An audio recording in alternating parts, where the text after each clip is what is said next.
George, tell us about what's going on at Pinellas. I had to mute myself. Sorry about that. So I am George, obviously.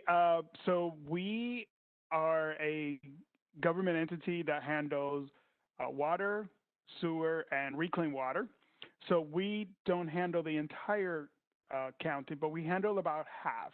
So we have about 113,000 customers, and that covers about 500,000 citizens overall.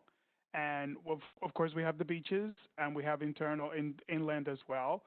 Um, so we have about 2,800 manholes, thousands of miles of sewage pipe and water line. We have a pretty robust water quality department because, of course, it's so hot here, and with the humidity and the water infiltration from the beaches. So we're very active working with all our municipalities, um, just to make sure that they have safe drinking water every single day. Well, thanks, George. And I should mention that you're based down in Florida. That's correct? I am. So my headquarters is Clearwater. So I am across from Clearwater Beach, the number one beach in Florida.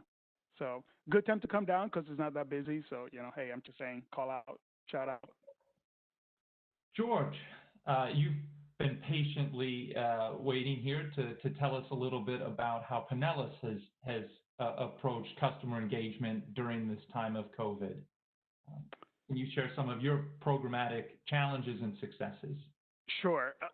Like many others, I must say, we have been incredibly lucky um, in Pinellas County.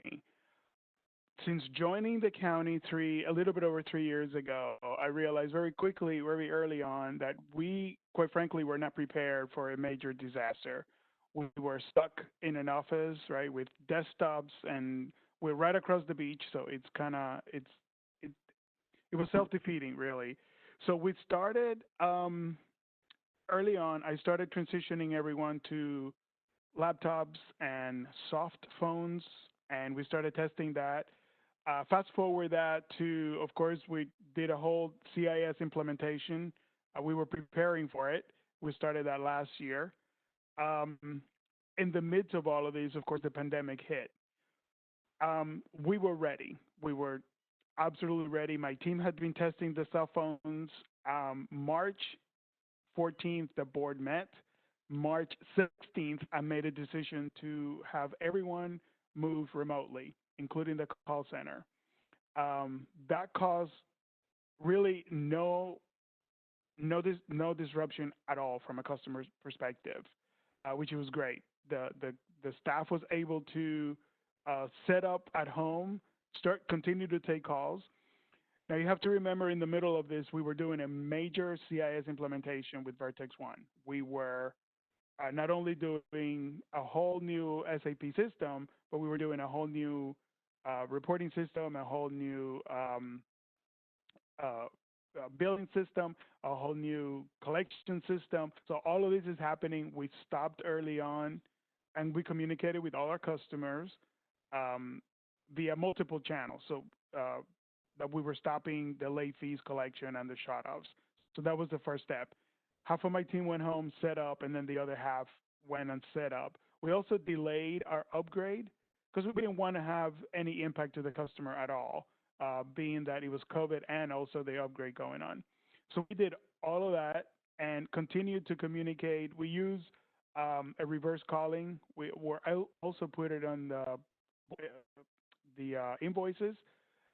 We also put it in the front end. We had virtual, like Carolyn, we had virtual connections with the different HOAs. In Florida, we have a lot of HOAs, especially in Pinellas County. So we're very connected with them because of the reclaimed water. So it was very seamless and easy to connect with them, and we were able to do that very successfully. And our customers continue to be engaged. Our board approved $170 million to assist customers with bills. So we were able to provide that information on a every other day basis to customers. So if you missed a payment or you were late, you got a text and a message and a voice message saying, "Hey, we have assistance for you. Give us a call and we'll help you." So that was very welcoming from everybody. To our surprise, though, not many people took advantage of that, which we were really surprised about. But we continue to, and we still do.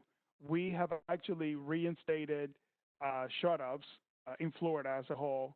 Have done that. All of the municipalities have done that as a team together, I guess. Um, and we have not received a lot of negative feedback, if any, that we've done that. But we have been very forthcoming with our communication to our customers and the fact that there's money for help. So those that needed help got the help, and those that didn't, they continued to pay. And it was very critical for me to be able to communicate the importance of water and safety to our customers. And our board has been on board every step of the way. So What can utilities be doing? What should they be doing when it comes to innovating with the customer in mind? it's been really interesting, but having data drives decisions, especially when it comes to government. I mean, and data is it's used obviously in the private sector all the time, but it has become critical in government. In my own experience, I have been allowed to really spend a lot of money and continue to do so um, because of the data that I provide the board. They've been very agreeable um, to many people's surprise on many of the things that I wanted to do, like the investment on the laptops. I had to convince them that this is the way to go and the reasons why. Um, and I know we talk poorly, and everybody's very worried about COVID, but the positive of COVID is that it has allowed so many organizations to really take a look at the real need that we have, right? From an employee perspective, from a technology perspective, what is a nice to have versus what it is great to have to be able to continue to support our customers and citizens. And I think it has really put a lot of ideas in the forefront instead of, oh, well, we can do that in 2 years' time. At least for me, I can tell you in the last several months, even before then, since I joined the county, um, when I would bring ideas, you will get that that's a really nice idea, George. But you got to remember this is not the private sector.